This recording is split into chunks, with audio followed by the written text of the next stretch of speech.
charges of federal orders, incredible markers, indelible sparkers, immeasurable. Sparking the medical carcass on pedestal, sharks for that revenue, hawks for what's edible. Heart full of vegetables, art at the festivals, heart no cholesterol, sharp on those episodes. I'm on 100%. I like when summer begins. I need my hundreds and tens. I need 100%. Go independent like Prince. I'm on 100%. I like when summer begins. I need my hundreds and tens. I need 100%.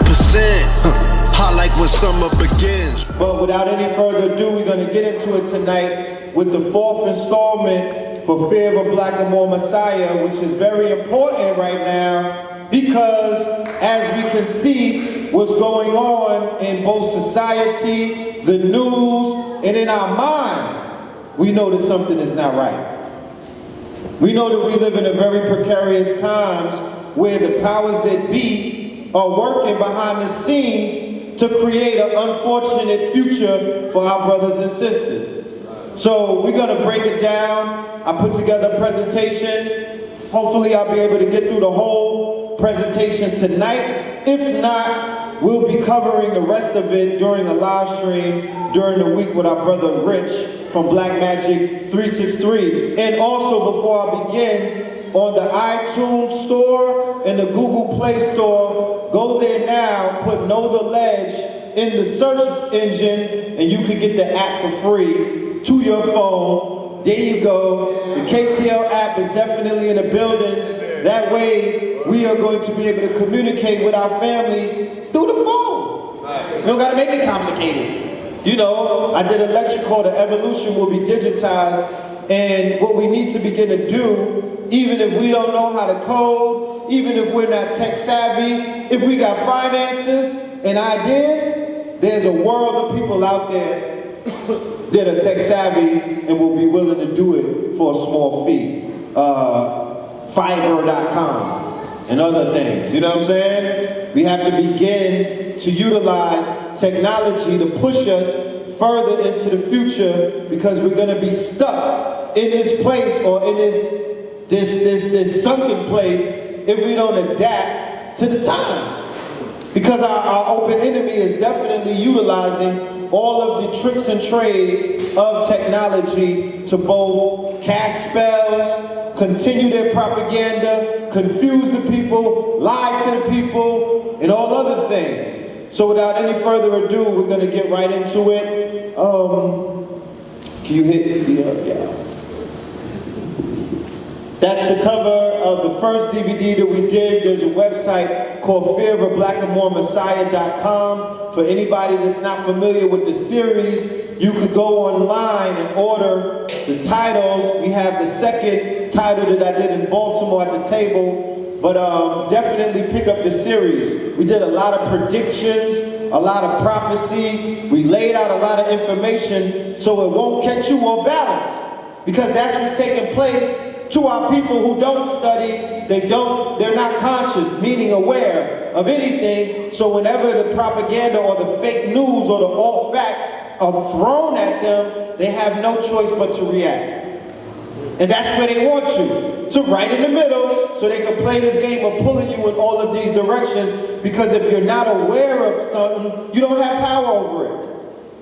It's about being aware. So when this thing about the DC girls that are missing goes viral, if you were aware of what was going on in politics, you would be like, that's propaganda. That's both hands playing each other. That's Trump playing against Hillary when we all know that they play for the same team. Okay? When we all know that Steve Bannon and Trump and all of them is raping babies the same way that Clinton, Obama's administration, and everybody else in Washington, D.C. I just came from the sex capital or the sex trafficking capital of the world, Atlanta, by way of Hartsfield Airport. Did anybody know that? Do you know that that's a sex trafficking behemoth? Those girls that these brothers, our brothers, who are in the sunken place, have popularized the stripper culture, but a majority of those strippers are sex slaves. They were abducted as children and broken into sex slavery, and now you see them on poles and whatnot. But you know, you're caught up in the image. You caught up in the ass shots. You don't even realize what's going on. But our people, our babies, our daughters, our sisters, our mothers are being traumatized before our eyes. We don't have a problem with it. But the minute that they say that girls are missing, everybody gets a heart all of a sudden. No, girls are being exploited, girls are being raped, girls are being taken advantage of everywhere. And some of them are not missing. So does that alleviate the fact that, oh, they didn't get kidnapped, so they're, we're not going to talk about them today? No, we need, if we're going to handle the problem, we need to get to the root of the problem and cut the damn roots out so the tree could die. Because you keep chasing branches, and then another one grows, and then another one grows. What is that? That's distraction. They're going to have you spinning in circles for 8 years. And then when the 8 years are over, they're going to throw another president at you and keep spinning you in circles. And after that 8 years, you've lost all kind of inalienable rights, and all kind of things have taken place while you was chasing his mouse. So let's continue. These are some of the brands underneath our entity, which is called Know the Ledge. We have the Facts Initiative that we brought forth on August 20th to Waterbury last summer. The membership site is almost done. The app precedes the site. So by getting the KTL app, that will be the first step, and then the Facts Initiative membership site will soon follow after that. Kings County, which is the clothing, Know the Ledge Radio. We have the whole archive, 700 shows on the app. You can listen to it on your phone while you drive home or wherever you go, while you're at work, amongst all of your alt-right friends, and you don't want to hear the rhetoric that they have to come at you with. You just press the show, you press play and just box them out. Next. That's the social, this is a big commercial right here. That's the social media handle, L Filthmore. I'm on Instagram, Twitter, Snapchat, yeah, I be snapping. And that's one of the best ways to find out what's going on. I do a lot of things. My twin brother, Blue Pill, does a lot of things. KT, my other brother, does a lot of things. My mother, Mama Pill. So the best way to find out what's going on, and I do promote other people's stuff. Because it's not about us only. We belong to a community, so to follow us on social media, you'll find out what's going on.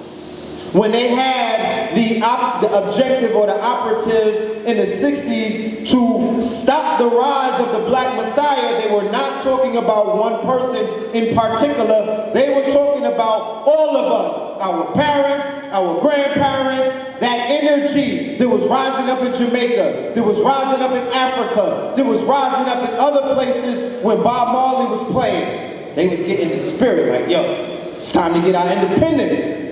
When Fela was playing, you know what I'm saying? When James Brown was like, I'm black and I'm proud. Messianic energy, waking up the Messiah within, having people say, hold on, I'm not 3/5 of a human.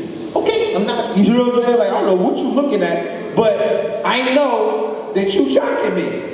I know that you are following my culture, and I know that you have not created any culture. I'm still waiting. Rest in peace, Chuck Berry. A person who's been attributed to creating the culture that we think that that's all that they are is rock and roll. When you hear rock and roll, you think of all American. That's the only, you can't say classical music. I don't see white people when I hear that. I see Beethoven and a few other people, Europeans. I don't see American culture behind classical music. I don't see it behind rap. I damn sure don't see it behind jazz. So rock and roll, their culture was fathered by one of us. How the hell could they walk around saying that we are subhuman? How are we subhuman and our mamas was breastfeeding them? Talk to me. Talk to me. What's the hypocrisy in that? How does that happen? Would you let your child feed off of the DNA of an animal? Oh yeah, we drink milk, but I'm not talking about that.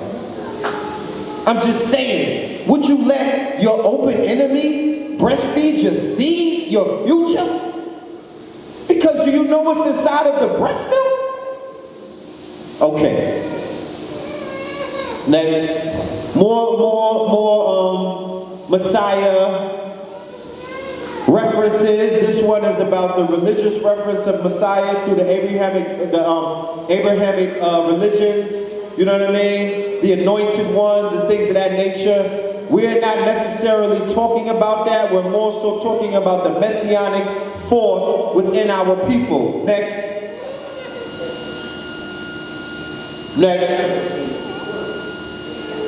Messianic, of or relating to a Messiah, marked by idealism and an aggressive crusading spirit. So when you see our brothers and sisters in consciousness, or when you see the master teachers, or the great ones like the El Malik Shabazz of the world, the Martin Luther Kings of the world, they had an aggressive crusading spirit. Because somebody would be like, Martin Luther King wasn't aggressive.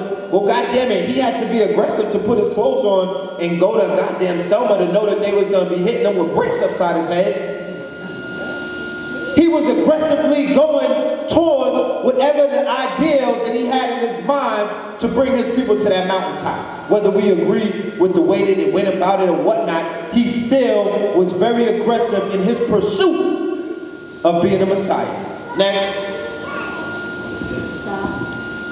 And the Messianic age is an age, next, the age that we find ourselves in right now, people according to religious zealots, right? They are calling this the Messianic age. They are hailing Trump, the quote-unquote evangelical Christians, a.k.a. the KKK. That's what the hell they talking. Evangelical Christian or extreme right Christian, aka white supremacists, goddammit. Don't cut around the bushes. Those are white people who look at you and say, because of the curse of Ham, you ain't shit. We could do anything that we want. We could kidnap you, we could eat you, we could rape you, we could torture you, and do all of these things because you're cursed, you're the Goyim. You're expendable, right? Then in Israel, you have the extremists over there, and they looking at everybody else like the Goyim, and they like, yo, we just gonna eat off of the backs of all of these people. We don't care. We're gonna feed them pork, we're gonna feed them drugs, we're gonna feed them porn, we're gonna feed them everything. Remember, they control all of these industries. These are quote-unquote religious Jews. How does that work? Because according to the protocols of Zion, they look at your people as what? Goyim. Cannon fodder. So don't ask them to come and march with you. Okay, don't be like, yo, why, you know, let's hold hands and hug and whatnot. They're gonna do it. Why? Because they know how to feed off of your sorrow. Your tears are salty and they like to drink them. That's why they're rolling around with you. You give them strength in your weakness. Huh? You ever been, all right, let's think about in school. Imagine if the tough guy in school, right, was getting beat up by the herbs, by the Poindexters. He just come into the yard and just hooking off on them, knocking them out, beep, beep, right? And then the other people who were getting bullied, who were also scary, they come and console the tough guy. They're like, yo, they pat him on the head. It's okay. It's all right. I'm going to tie your shoelace for you. And he likes being coddled. The tough guy likes being coddled because he's really not a tough guy. You know what I'm saying? So he's being coddled by people, you know, who he's looking up to when they're looking up to him. And that's a weird concept that we're facing right now. So white people are coming amongst you and drinking your tears for you and coddling you and sitting you on their lap and touching you. You know what I mean? And that's also a gateway to all kind of other things that they do, like you saw in the movie Get Out. You're in Connecticut. That movie was dedicated to your state. That movie was dedicated to upstate New York, Chesapeake, and Bedford Hills, and Mount Kisco, and all of that. That's the home of the liberal cracker. Who's the liberal cracker? The liberal cracker is the European with the intelligence and the intellect to fool your ass into thinking that he cares about you. That's who he is. He's the left wing of the vulture, and the cracker who I just left down south is the right wing. They'll tell you to your face. I was in Texas 2 weeks ago, family. They got open carry out there. These months, they was walking around like what's his name? What's the dude with the 2 guns from the cartoon? Yosemite Sam out this bitch. You know what I'm saying? They was looking real bold and what they had their boots on and their cowboy hats, and they were really blatant with their disdain for all things melanin. Different than what I would get if I came out here and I came amongst the crackers. I know what they would want to do out here. Oh my goodness, is that an ankh? I know what that is. Come and sit on my lap. Let me talk to you and tell you about your culture. That's how they rock us to sleep. Let me touch your hair. What comes after touch your hair, sisters? Huh? Then they put you in a sunken place. Let me touch your hair. Let me rub your melanin. Okay, now we got you. It's the same thing that she was doing with the spoon on the cup. That was just an analogy to the mental hypnosis that they putting you under, or the programming. Once they get inside your head, what did she do? She spoke to his pain body, and then she programmed him. So at the march, at the rally, at all of these goddamn board meetings, they're talking right to your pain body, and then it got you. Come over to my house. Me and Bob are having crackers later on at 2 in the morning. Come and join us. Then you go and get crackers and you're never the same. You come back and you're like a lion with their tails cut off. We don't even know you anymore. Okay? Next.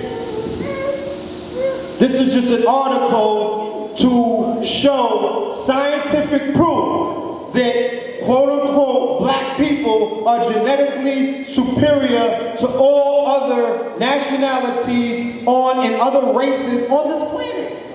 And I didn't make this up. White people put this shit out. They could have kept it to themselves. Huh? They tried their best to hide the information, but they put it out to let you know, yeah, we know about you. Okay? We know what it is. So you have to understand the psychosis of a people who are genetically inferior to a people who are genetically inferior, but they might be intellectually inferior. They might be economically inferior to these people. So what are these people going to do by any means necessary? They're going to do every goddamn thing in their powers to continue putting your ass under a spell and to keep the illusion going, because what? They figure that life, or the life that they live under the falsehood, under the spell, this quote-unquote Maya, this illusion is more beneficial to them than if they were living in a world where niggas were on top. Okay, that's really what it is. How would you treat them? They don't have any assurance on how you would treat them, because what do they learn in the house? They learn in the house what you don't learn in the house. Their parents sit them down if they're of Irish descent, if they're of Frank descent, if they're Germanic descent, meaning from the German tribes, or the Frank tribes, or the Austrian tribes, and their parents sit them down and tell them about the Moors, who they have called the Muslim. So we be like, yeah, why they so scared of the Muslims? What's this fear coming from? Why do they want to unanimously shut down the border? Why did 50% of white women vote for Trump? You know it's not no goddamn stinking Arab that they scared of, because they still letting him pump their gas. I wouldn't let nobody that I didn't trust pump my gas. They still in 7-Eleven buying food from him. You don't buy food from your mortal enemy that you're going to war with. It's a code word. They're learning about Muslims, M-O-S-L-E-M, and Muslims, M-U-S-L-I-M, two totally different things. Muslims are Africans. Muslims are North Africans, West Africans, coming out of Senegal, the Senegalese, the Songhai Empire, the Almoravids, the Almohad dynasty, who conquered and put white people in goddamn chains. Like when Ben Carson said they were in chains and they came as immigrants. He was incorrect at the same time. Because white people came in chains. Their own people had them in chains. And then Moors had them in chains. It's called the Barbary Pirates. Look it up. Barbary Wars 1 and 2. The first war that the United States of America had. Okay? And they went to war with who? Tripoli, Tunisia, and Libya. The same ones they just bombed, the same ones that they bombed, the same government that they just tackled, they just toppled, right? And then when you do the history, who was part of the Moorish history? Iraq, Syria, right? Because that's the original Arabian. We hear Islam and we think it's a nationality. We hear Arab and think it's a nationality. Arab is a language, like Jewish, like he described earlier. That's crossing the water. It's not a nationality. It's not a race. I just saw a brother when I was in Atlanta. He was going to Ethiopia. He's going to Israel next week because he said they're celebrating their 100-year anniversary of the Hebrew Israelites who built a settlement. They have a goddamn thriving community off in Israel where they rock with the Ethiopians and everybody. He's like, we chilling. I don't know what you're talking about. We're over there chilling. Like, don't believe the bullshit. We're chilling. You know what I'm saying? He was like, they carry on, the Ashkenazis, Jews carry on, and we, you know, it's in plain sight. They know that they're not us. But they carrying on, and we allowing them to carry on, and it's whatever. But he like, yo, we know who we are. So they have an inherent fear of you and your ancestors. They learn this in their Ivy League schools. They learn this in their Catholic schools. They learn this in their private schools. And their mama and their daddy teach them this shit behind closed doors. They learn this in their lodge. Look at the fez. The shit says Islam on it. Go and look up all of the fezzes that all of the presidents were wearing. It's right there in their museum when you go to D.C. It's about 300 fezzes. They dressing up behind you. They cosplaying Africans behind closed doors. Camels are not native to Europe. Lions are not native to Europe. All of these animals that they identify with in their lodges are African. They're not European. They went into the Middle East, they went into Africa during their age of enlightenment, and that's the shit that woke them up. That's the shit that put them in power on the occult realm. The occult only means hidden. Meaning that if I got a book and I don't want you to read that shit, it's a cult. I'm hiding it from you. Because in that book has information that would give you power, and you would be like, damn, it could potentially stop me from making money off of you. That's how that thing works with these lodges. And we got brothers who look like me and you who take oaths of death to hold in those secrets. But these niggas didn't know that the internet was coming. They got, the internet came and just messed their whole thing up. Like, damn, you took wow. You done took an oath to death. That shit is on Google, fam. Like, what are you doing? Next.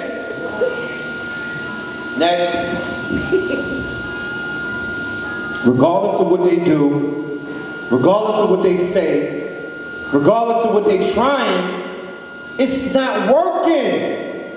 Because our people, at the same time that they going further to sleep, our people are beginning to wake up. We are witnessing a renaissance in the minds and in the hearts of our babies, our children, our parents, the big homies, the little homies, Lil Shanae and them, Barquisha, all of them are waking up. It's a wave taking place.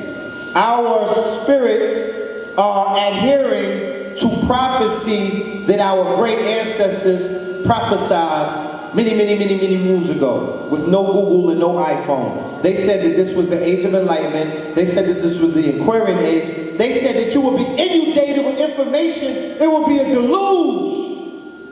How the hell did they know about Google? All the way back then. They wrote this shit in stone. So because we live in this age, of course they're trumping up the propaganda. You think they're just gonna sit back and let their whole shit crumble? Huh? They had you where they wanted you. You was right in the box. Think about it, 2002, 2003, 2, 4, 5, 6, 7, 8, 9, 10. Niggas was really niggas back then. Dipset era, 50 Cent era. You know what I'm saying? Niggas, they was snap rapping, D4L and shit like that. They was doing the stanky leg. They had us where they wanted us. We were completely asleep. You wasn't hearing Rick Ross speaking consciousness in his bars. You wasn't hearing T.I. doing conscious album. He was trap rapping. You wasn't hearing people say Black Lives Matter. You know what I mean? They weren't affirming their blackness like that. You wasn't seeing the sisters with the naturals like that. You feel what I'm saying? It wasn't the Dashiki revolution taking place. That's something that happened over the last 10 years, recently. And you gotta keep in mind, the same people who we're talking about are some of the people who are behind technology. They're behind the same social medias and the same Googles that are giving you your information. But what they do is something called metadata. All right? Meaning that they're checking shit out. They're crunching the numbers to find out, all right, when Trayvon Martin got killed, how many people were on Twitter talking about revolution? They know how to crunch those numbers. When Mike Brown got killed, what's the conversation? Fuck it, they don't care about nothing else. What's the conversation? What's on the upper tier of black people's minds? And there are ways to aggregate that information with hashtags and metadata, simple searches, and they pulling up mad videos. And they watching them. They got rooms full of crackers right now watching us.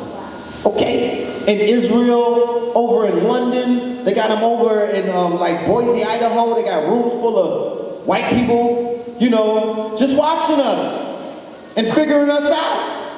They trolling. They the ones in the comment section, working through blackface. That's how they work. So what they can't do is they cannot deter the millennials. There's something that the millennials know. There's something that my 3-year-old daughter knows. There's something that my 9-year-old son knows. He ain't worried about nothing. I'm like, damn, Mr. Trump shit crazy. He like, what's going on?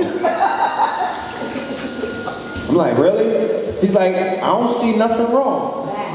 I said, it's from the wisdom from the mouth of the babes. If you don't see nothing wrong, then I don't see nothing wrong. Because you obviously know that this is something that will easily pass, and it's some BS. You gotta listen to these babies. They come from a place that's more pure than where you come from. Okay? They come from there more recently. I'm 41. I'm a done dada. I done been, you know what I mean? I've been in this water too long. You feel me? I'm in it, but not of it. But yeah, I've been here for I've been through 41 revolutions around the sun. The soul is timeless. The body, right, is the only thing that has age on it. But the body is like, have you ever heard of time release? You know how they got time release capsules? Well, your body or your spirit is also time released. Meaning that while you do those revolutions around the sun, certain kind of DNA that was laying dormant, certain kind of intellect, certain kind of memories, certain kind of gifts and talents, like the ability to they call it mentalism, the ability to communicate without saying nothing. It gets stronger as you get older.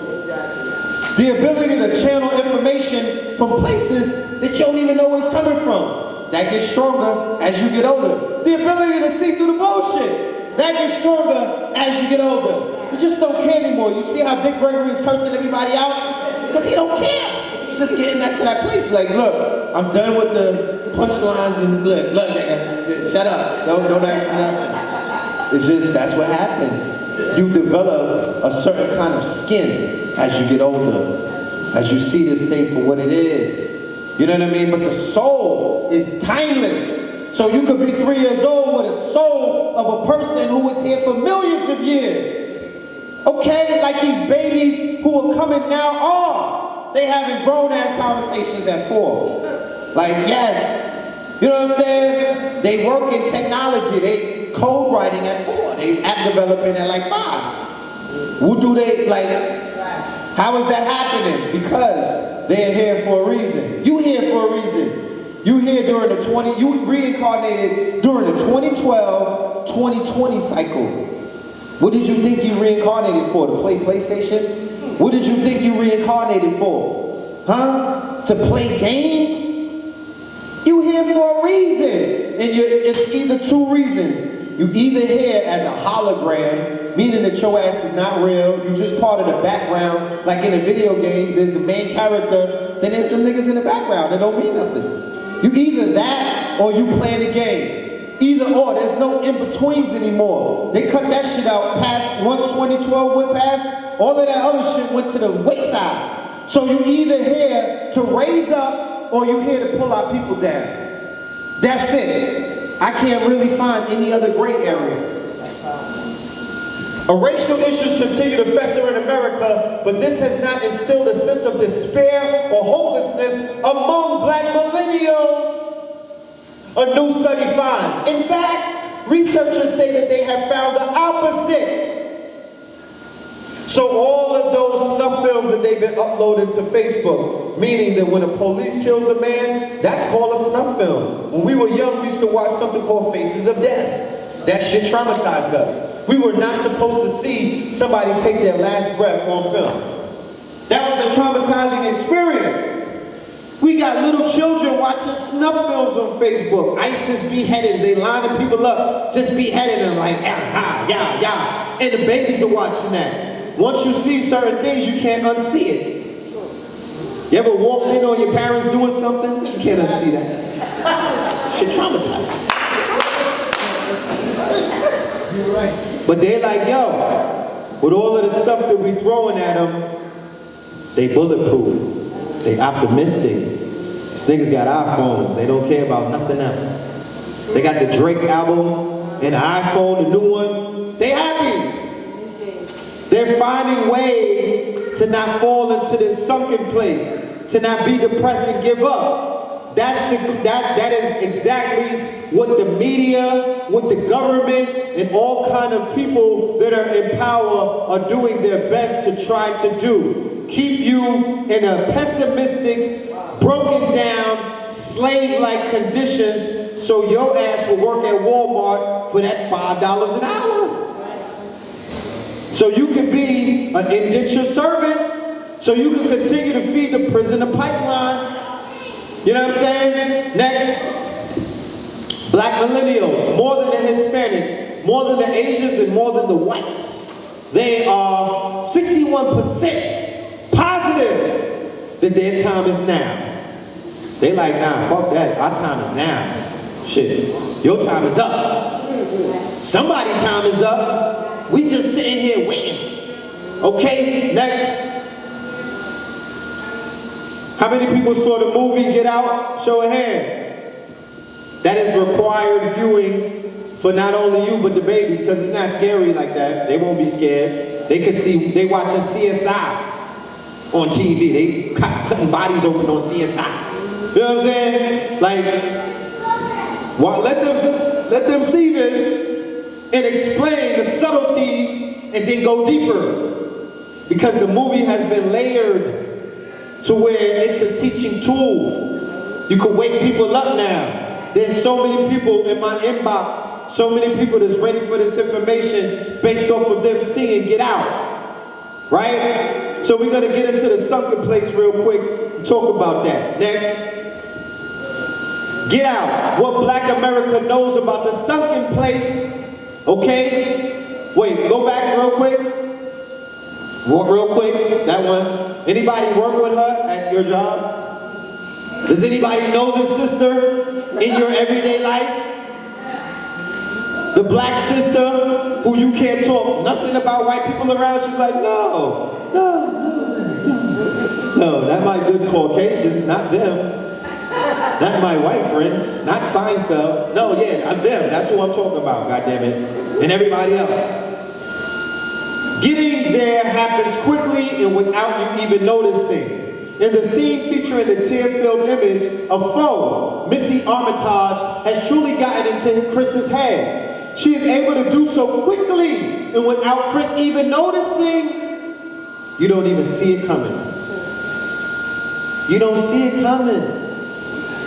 You don't even see it coming. They smile, they hit you with a question. Next thing you know, you sound white. You got a super duper African name on Facebook, right? Neteru, Pharaoh, Segment Bay. You go amongst white people, you know what I'm saying? Your real name is like Tyrone Biggums. You know what I'm saying? Shit all black. You go amongst them, they hit you with the hi. How's everything? How are you doing today? You're like, I'm great. How are you? You in the second place. They done got you. You compromising yourself. Nigga sound like Barry White when he's amongst his own people. You got the deep voice, but amongst them, you mad. Hey, what's up? You bilingual. Change your language. No, be yourself. Be yourself. The minute you go on, you turn the TV on, and you start watching programming. It's not news, it's not TV, it's called programming. What she was doing with the teacup was programming. The minute you watch the news and they hit you with some shit on the news, boom! Black suspect, bang! 20 years old, boom! Black hoodie, you like, yeah, I wish they go and get that nigga, kill him. Come to find out 3 weeks later, he didn't even do it. But the minute they put his bitch up there and say it, you take their word as God. You ready to go out and look for the nigga at the gas station and bring him in. You know what I'm saying? That's just one small example, but they have a way of hypnotizing our people and putting our people under these spells because they understand trauma, they understand psychology, they understand post-traumatic slave syndrome, they understand talking to the pain body. And one thing that they know about black people, we in pain, and we've been traumatized. So what did the white lady say? The first thing she went to him with, because in the movie he was like, nah, I don't want to sit down, I'm just trying to smoke a cigarette. She was like, tell me about your mother. She went right to his pain body. And then as black people, because we so compassionate, because we so hurt, because we want somebody to hear us, we want somebody to listen to us, we want somebody to heal us, and they've given us an image of healers and practitioners of health as white men in white coats. So if a white lady sitting in a chair that's leather, and she's like, tell me your problems, 9 times out of 10, the nigga gonna tell them their problems. How you think these NBA players keep getting caught up like that? How you think these NFL players is getting caught up like that? How you think these rappers is getting caught up like that? How you think Becky is getting in these niggas' lives? Oh, your mother was smoking drugs? Oh my goodness, come here, let me coddle you. You know I got good credit, right? It's over after that. The key to entry is focusing on your perceived failures. Perceived failures. Because since we were babies, they put us in a sunken place in elementary school and said that you came on the bottom of a slave ship in chains as a goddamn animal. Perceived failures. They didn't tell you about them coming on a slave ship. They didn't tell you about them being an animal. They didn't tell you about their crazy ass history in the Americas. Just in Connecticut alone. Do you know their history? It's crazy. With King Philip and all of this other stuff, how they was dying out, how they were on their last leg, how they was getting beheaded and scalped by the Indians. They got a crazy history in Connecticut. Research it. So the key to entering the sunken, so what I'm saying is they know that our operating system from the gate is trauma-based because they're the ones teaching us, because this is their we're in their institutions. They have ways to find out what's going on by saying, oh, what is your alumni? What school did you go to? If you say I'm homeschooled, watch the conversation become different. But the minute you like, yeah, I went to Jefferson High, they're like, oh yeah, this nigga knows he's a slave. Let's get to it. And they slide right in your DM. They're gonna slide right in your DM and start programming because of perceived failure. Perceived. They didn't tell you that you were in chains coming to the Americas as a result of losing a conflict in 1491 in Spain. Who saw Assassin's Creed? Yeah, check that out. The whole movie talks about the war that took place in Spain in 1491 with the Moors in the Christian Dome, meaning the Christian nations, the same nations that compromised NATO, the same nations that compromise all of these far-right nations that are rising up around the world right now that are quote-unquote populists. Meaning that they are some of the same nations that were riding with Hitler. Those were the same people that defeated us in 1491, and Christopher Columbus was right there. They show it in the movie. And then in 1492, he brought a bunch of prisoners of war with a sword on their neck because they were navigators. He was like, look, show us where the Americas is at. Or you see all of those 1,000 beheaded people that we got their heads on pikes all the way down that you can see through the eye. It's an endless fucking row of heads. You're going to be on a pike. And they were like, you know what? We're just going to show you where the Americas is at. Fuck it. I want to keep my head. And that's how Christopher Columbus came into the Americas. It's like a drug dealing analogy. Imagine going to a quiet town and tie it down. They come into the Americas. This is paradise. It's not a war-like nation. It's not a war-like country. It was hidden. It was where we would send our wives, our children, our progeny, and other things. This was called a land of milk and honey. It was paradise. So when these Europeans came in full gear metal, knights in shining armors with war dogs that had, the goddamn dogs had armor on them. They had swords, we had spears. They had guns, we had wooden shields. So you know what happened. So that's a perceived failure. That's not a failure in my eyes. That's just an art of war. That's a part of war. So if they told me that in school, I wouldn't necessarily look at my lineage, look at my people, and look at my self-worth like I was in a sunken place. The key to entering a sunken place was redirecting Chris's focus on his perceived failures. He didn't help his mom when she needed him. Black America is often asked to focus on his perceived failures. 12 Years a Slave, The Butler, The Help, The Roots reboot, The Roots that our parents had us watching and shit, right? Every goddamn time they talk about our history, every movie that they come out with black peoples where they're perceiving us in any kind of time other than right now, it's either the 60s, the 50s, the 40s, the 30s, hidden figures. You can't go to the bathroom, you can't drink coffee with us, but goddamn it, help us leave the atmosphere. Be very docile, subservient. She was like this. They had Cookie, out of all people, Cookie from Empire, like this. Yes, sir. Yes, sir. And he's right here talking to her pineal gland. She looking at her shoes like, yes, sir. Yes, sir. She wasn't even looking him in his eyes. So the movies are programming us.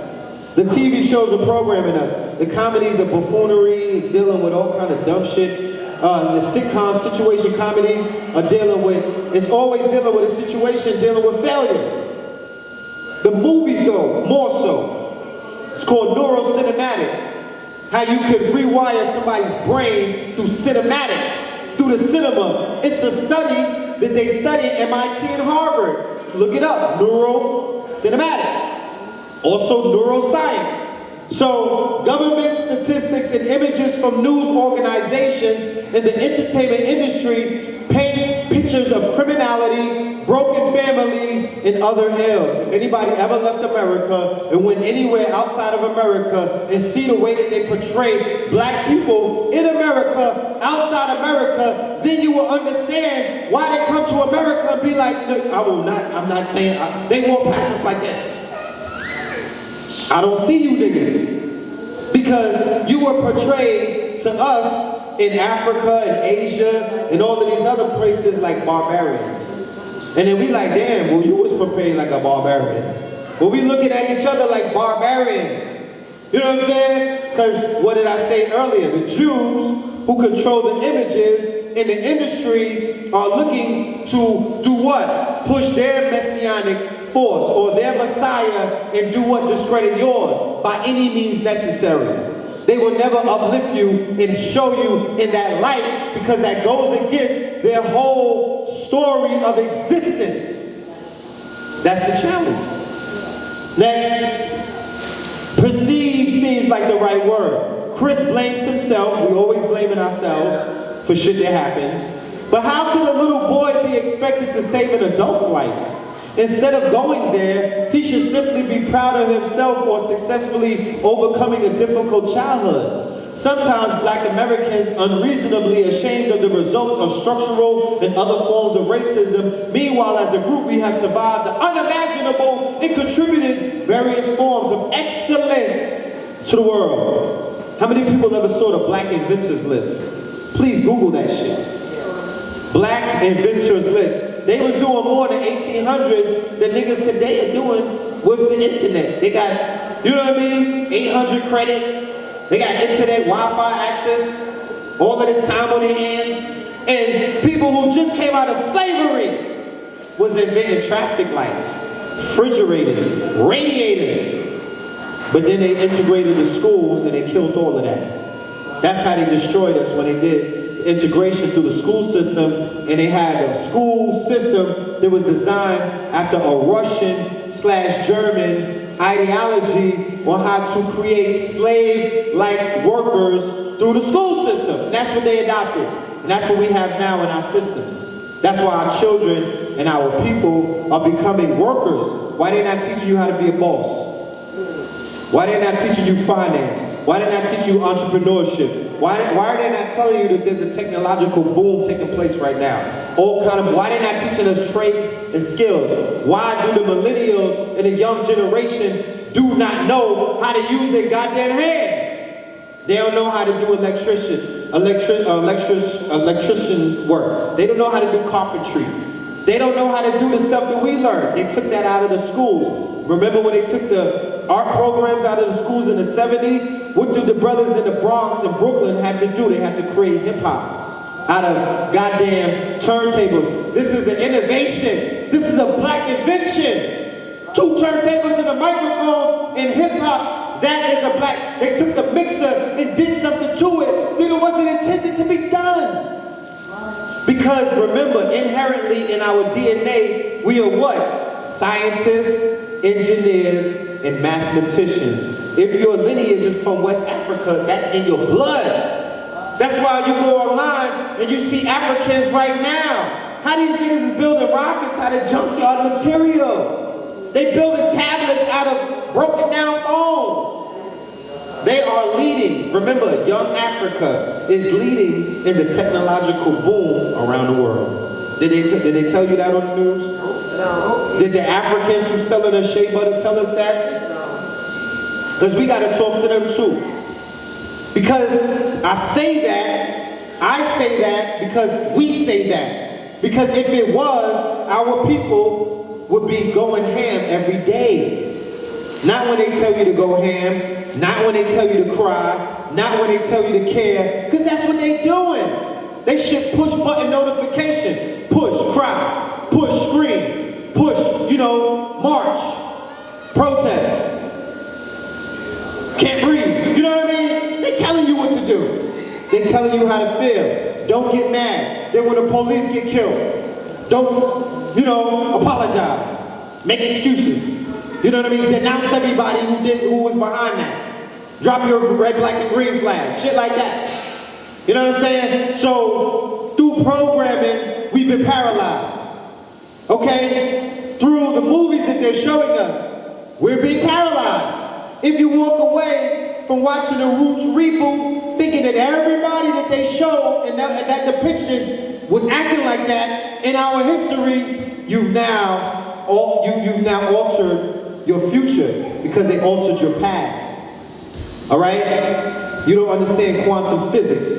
You might not understand that this whole world is just an illusion. That quantum consciousness or quantum physics explains that all is mental.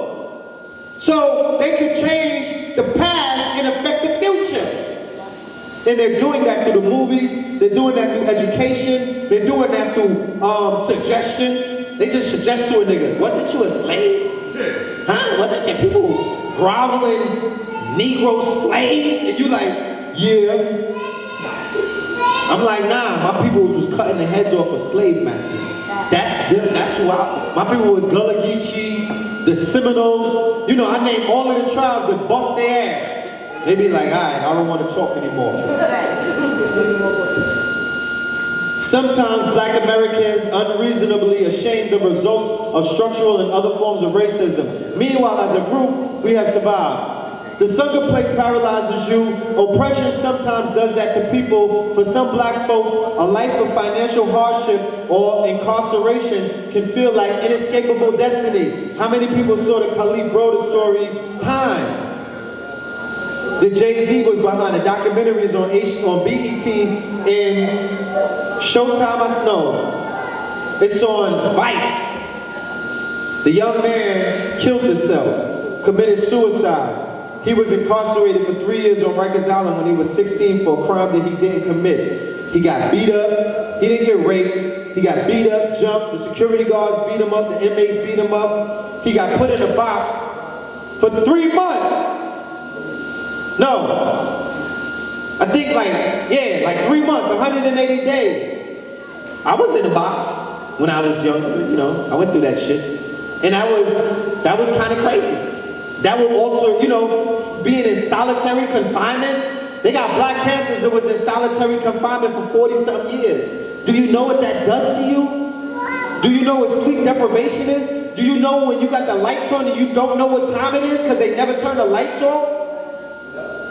Do you know what kind of limbo that your mind would be in? Do you know where they have you in a goddamn room, 4 walls, and you don't see nobody? For weeks, you just hear voices?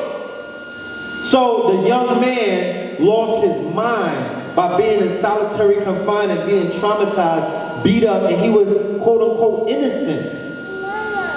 Our brothers and sisters are coming home from doing bids in a sunken place. Okay? Crazy. Mental health off the chains. All right?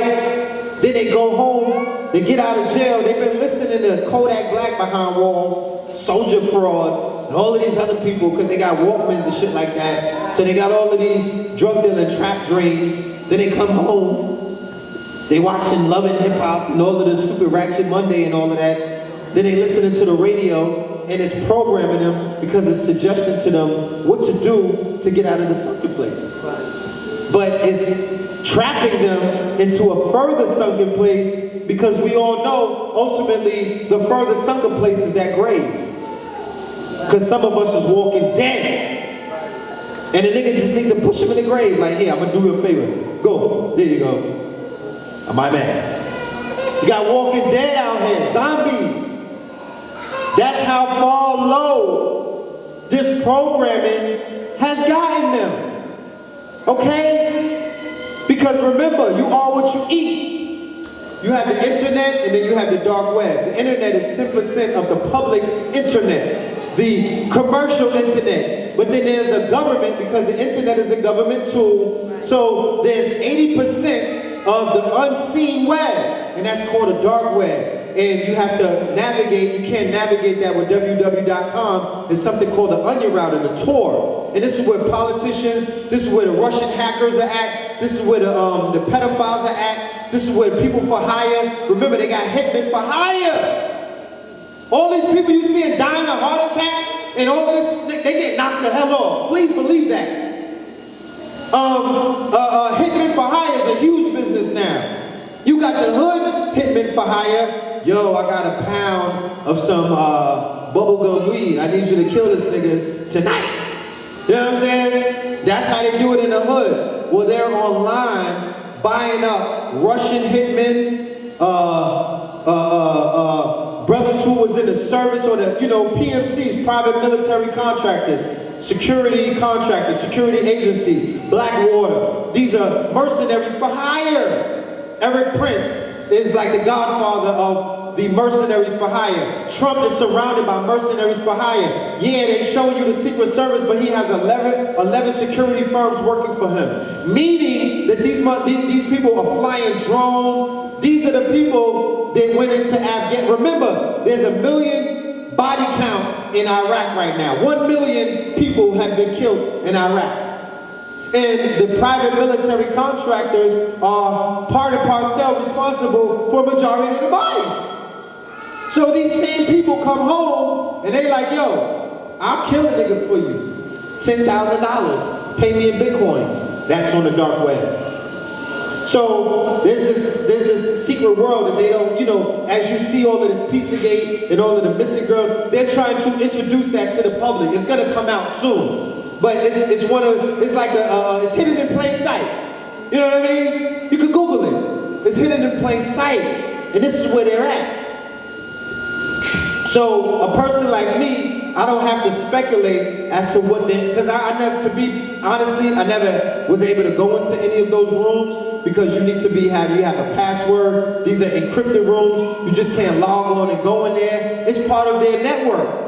So pedophiles have rings where they communicate in code, language, passwords, and they know each other. So they're like, yo, I know who's in the room and I know who's not in the room. You know what I'm saying? So that's how that thing works. Next. Some visitors try to rationalize their uneasiness. So you in it, like the movie Hidden Figures. She's in that room in Nassau full of white supremacist racists. She's very uneasy, but what does she have to do? Rationalize it. You on a train, you the only black person on the train, you listening to your music, you listening to Kendrick Lamar and shit, you down there bobbing your head, going in, you look up, all the white people looking at you, then they look away. You're like, God damn it, I'm feeling a little uneasy.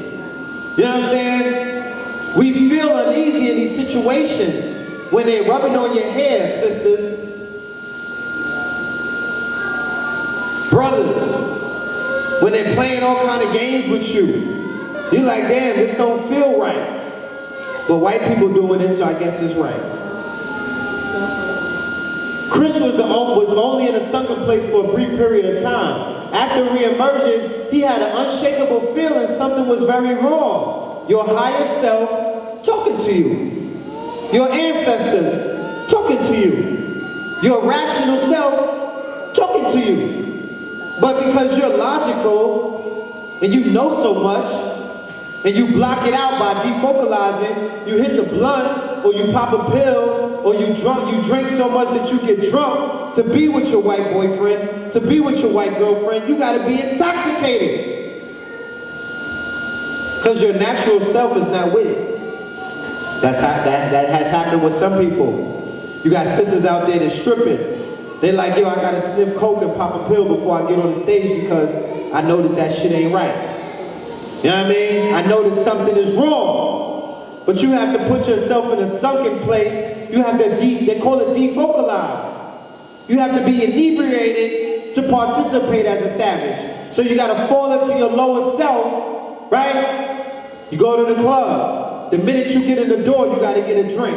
That was me. I gotta get a drink. I gotta go into a drunken place in order to be with the ratchets. In order to be amongst the knuckle draggers, I have to immediately fall into their place. It got so bad that a nigga had to go to the club drunk. Yo, just walk me in. I'll be all right once I get in here. Once you get in there, you amongst everybody. You just, you know what I'm saying? You doing a running man and shit. You know what I mean? It just, you know, you feel, you fit in. But if you go in there sober, you feeling all of the attacks coming at you. Damn, why they staring at me? Oh my God, look at her. Oh my goodness. She shouldn't be wearing that. Oh my goodness. You know, what are they over there in the corner doing? You know what I mean? And that small analogy could be shown as a blanket to to the majority of our generation. What are they doing now? Popping pills. The junkie era has replaced the hustling era, has replaced the gangster era. So now, niggas is getting rich being junkies. Yo, I'm on heroin, son. I'm on liquid heroin, and I'm popping. And everybody's like, I can't wait to drink some formaldehyde fluid. You know what I'm saying? That's the shit. The same fluid they put in a dead body. I gotta drink it. Who's rationalizing this? Who came up with this? So, the millennials, our generation, those of the brothers my age, they were so traumatized from the crack wars, they were so traumatized from the crack era that they always gotta be drunk, or they always gotta be high. They got so high that they don't even gotta get high no more. They just wake up high.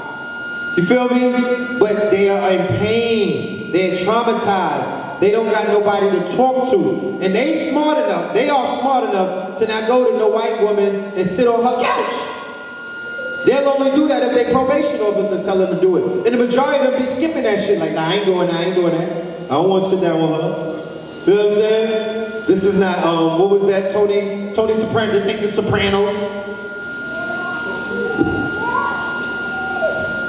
He needed to get out, but he didn't.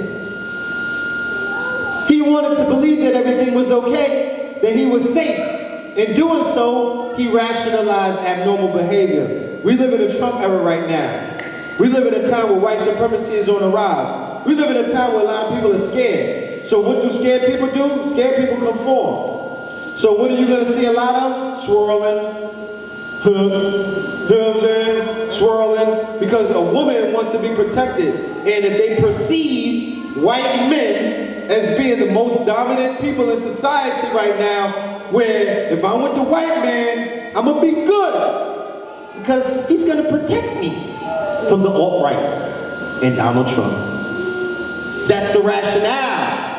And then you all around, or the brothers who get with the Beckys in towns like this, or in, you know, places where it's majority, because I'm in New York, you don't see a lot of that. Well, you didn't see it, you see a lot of it now. But that wasn't the norm. We would go upstate New York and see that a lot. Newburgh, Poughkeepsie, Buffalo, and all of that stuff. Albany, that shit rampant. Plattsburgh, I remember going to Plattsburgh. I was like, well, goddamn it. I didn't even know white girls like black men. It confused me. I was like, what's going on? This was in 1991. And you were around certain people and you start feeling this uneasiness, like, I don't feel right. I feel like I don't fit in. I don't like Nirvana. I don't want to talk about that. Like, I don't even know what to talk about. They're asking me stuff about my blackness and they're not even on point with it. It's not feeling, it's feeling forced. But you don't want to get out. You know what I mean? You don't want to get out. So you rationalize all of these things because you're like, yo, what other option do I have? Go amongst these niggas? I don't want to be amongst them. They worse. They might try to kill me. For real, for real. They might try to rape me. They might try to rob me. They might just be hating on me. You feel me? So I'm going to just rock with them, with their weird asses. You know what I'm saying? I'm going to go skateboarding with them. I'm going to go rafting and all of that stuff. I'm going to jump off the damn Eiffel Tower with them. I'm just going to do it. But you know that that's not in your nature. You know that you feel uneasy about it, but you wind up in this box because both sides are traumatizing us. The black side and the white side. Because get out is about getting out of all of this shit. Okay? It's not a white thing. Niggas are putting us in a sunken place. Daily. Your parents may have put you in a sunken place. Your wife or your husband, baby father, brother, uncle, the uncle that touched you, the cousin that touched you, the auntie that touched you. You know what I mean? Sunken place. This is real. I'm one that says white people can't get close to me like my own. Keep it a buck. Could a white person roll up on you? And you know what I mean? Could a white dude just get all in your sacred space and have you feeling like they about to pull a hop on you? Huh? But what happened to him last year is a goddamn travesty. It is a tragedy on levels incomprehensible. This is Kanye West. The brother said that he would have ran for president and niggas was gonna vote for him. All right? This is an artistic, creative genius. And he lost his memory, according to his friends. He's trying to get it back. He's in a sunken place. Did you see him lately? He's completely lost, with blonde hair, staring into the wilderness. His wife doesn't even sleep in the same bed with him anymore. She probably got a new relationship popping right now. You'll see about it very soon, because she will be leaving him very soon. She's just trying to save face and dignity and get out of there where she doesn't get hated on by just dropping the brother. But he's gone. You know what I'm saying? Charles Barkley is gone. Nigga's gone. It's not the same Barkley we used to know. It's gone. You know? Next. Being cut off from your family can make you vulnerable. Right?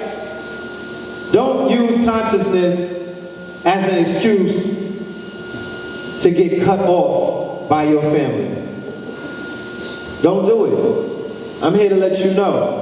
I have not cut my family off, and I don't want them to cut me off. At Thanksgiving dinner, yeah, I'm going to talk about the Pilgrims like they dogs. And I'm not eating the pork, you know, and you know, but I'm not there to convert the whole goddamn family. I'm not there to stand on a soapbox during Thanksgiving or one of their holidays that they still in love with. I'm just there as a family member showing support, letting them know what's going on with me. I'm not cursing out my grandmother because she still believes in Jesus. I'm not gonna do, there's people that's doing that. I'm not gonna be him. God damn it, she's 97 years old. She's not giving that nigga. She's not letting him go. She's not gonna get down with Heru at 98. It's not gonna happen. Work on your babies or something, like, you know what I'm saying? She's just not gonna do it. If she's been, my father, he's in his 60s. He smokes cigarettes. He said, nigga, because I got on my health kick, me and my brother bum rushed him on a cigarette thing. He was like, Negro, I've been smoking since I was 13. I made the conscious decision during that time. He said, my mother died of cancer. I know what the hell are the results. I made the decision that I'm gonna smoke cigarettes, drink coffee, listen to jazz, and do whatever the hell I want to do. I'm your father. I'm like, you know what? You got a point. What can I say? But he respects the growth. He respects the movement. He got an afro, you know what I mean? Like, he respects the natural hair movement and stuff like that. He's with it. He's down with that. Yeah. Yeah. But he's an English professor from the civil rights era. He'll holler at a Becky in a minute. He will. That's my dad. You know what I'm saying? Maybe not these days. You know, he's cool, he's calmed down on that shit. But he did it. He had a picture of a Becky. I'm like, what are you doing? He's like, look, man, you know, shit. I was going through a rough divorce. She was coddling me, she wanted to touch my hair, and we wound it up, you know what I'm saying, doing the Becky dance. You know, what can I say? He ain't with it, you know, it was a brief stunt, and he's still the same guy. I love him, but that's my father. And I'm not here to have him roll with the movement the way that I'm rolling with it. You know what I mean? As long as he respects me, and I respect what he's doing, we good. You know what I'm saying? I'm not there to conform. Don't do that, family, because you could find yourself homeless. You could find yourself jammed up because you went ahead and did some paperwork and shit that some damn dude on YouTube told you to do. You get jammed up, and then it's your family that you call. You call the mama. You can't call the goddamn sheik from the temple. He ain't answering his Obama phone. You know what I'm saying? He's not gonna be there for you. Oh, the wealth effect. Children tended to perform better on various cognitive skills when socioeconomic statuses were higher. SES was the factor that explained nearly a third of the difference in performance on language tasks between children from high and low income homes, whereas it demonstrated a smaller but still significant portion for other cognitive measures. All right? Just more of their science to explain, you know, because remember, this is reverse. It's also showing their society that what they're doing is working. Without saying that, yeah, shit's working. You know what I mean? We're holding them back. You know what I'm saying? We're stifling their growth. We have them in a sunken place according to our science.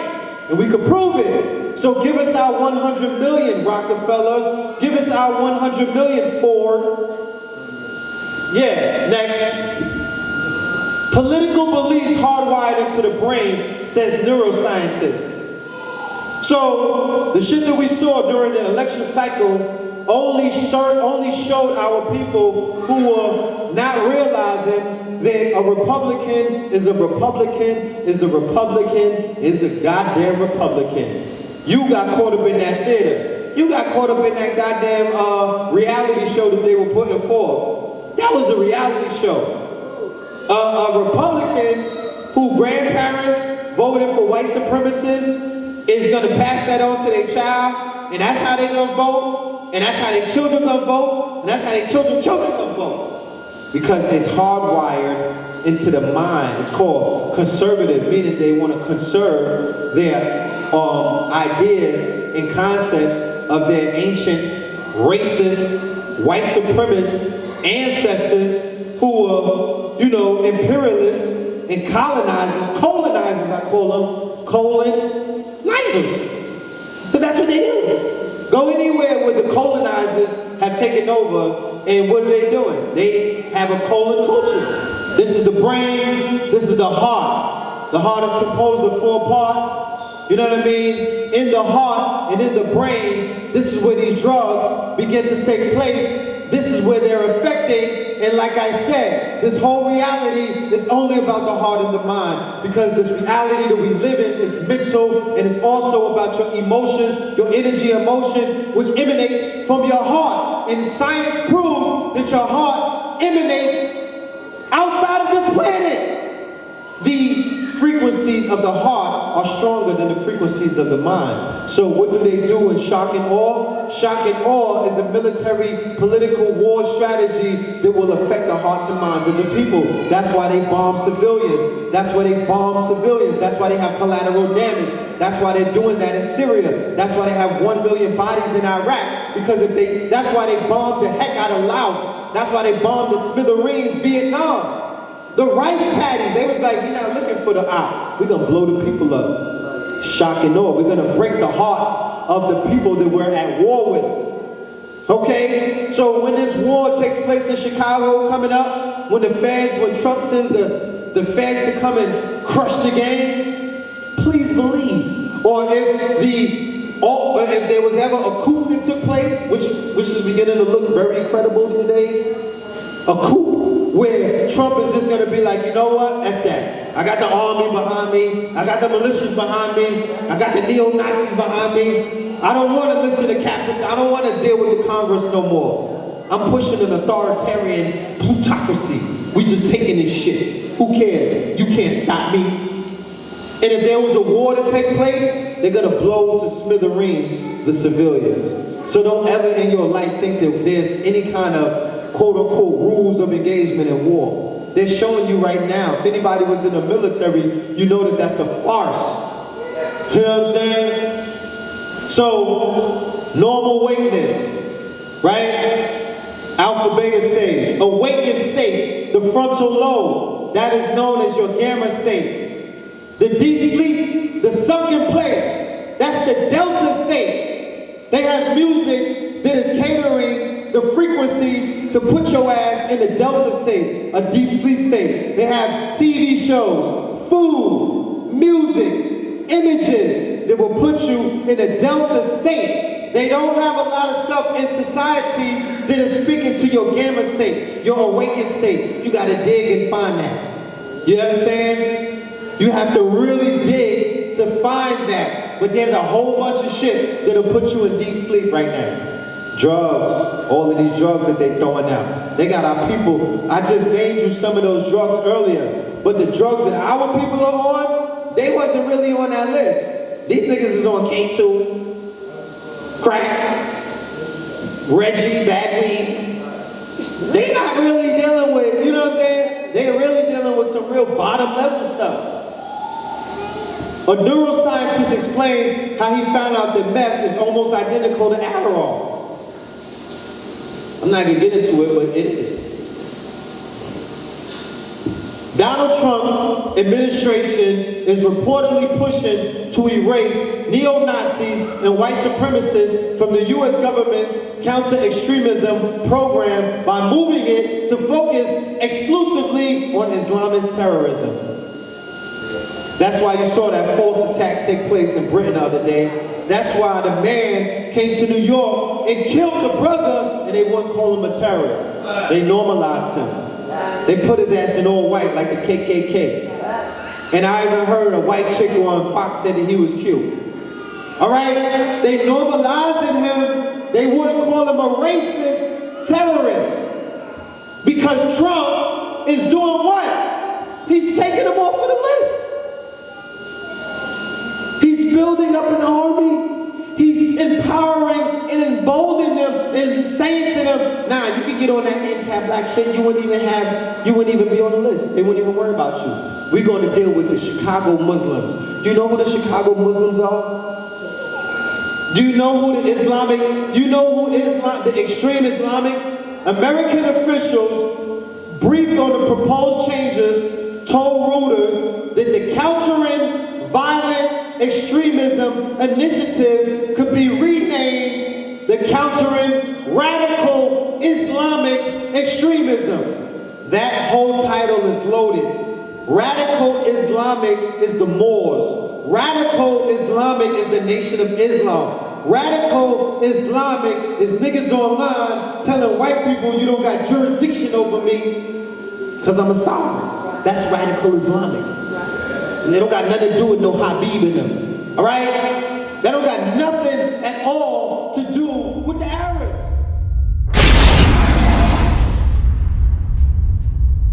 Charges of federal orders, incredible markers, indelible sparkers, immeasurable. Sparking the medical carcass on pedestal, sharks for that revenue, hawks for what's edible. Heart full of vegetables, audit the vegetables, heart no cholesterol, sharp on those episodes. I'm on 100%. I like when summer begins. I need my hundreds and tens. I need 100%. Go independent like Prince. I'm on 100%.